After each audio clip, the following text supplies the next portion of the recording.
Аз съм доктор Сервезова, УНГ специалист в медицински център Медкрос. Всяко лято виждам пациенти с едни и същи оплаквания. Сега ще ви разкажа защо се случва това и как може да го предотвратите. Бански или морски отит е възпаление на външното ухо.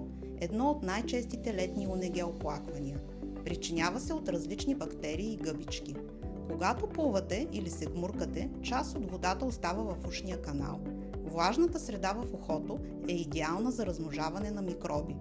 Добавете и леко наранена кожа от клечки за уши и възпалението е почти неизбежно. Разпознайте симптомите на време.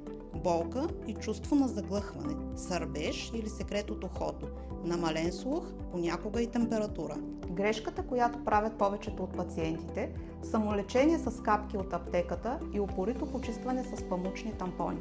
Това в повечето случаи само усложнява нещата. Само специалистът може да каже дали причинителят е бактерия или гъбичка.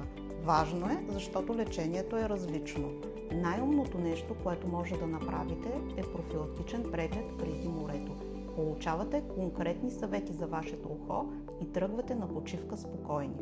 Запишете своя час при мен бързо и лесно през мобилното приложение на медицински център Медкрос.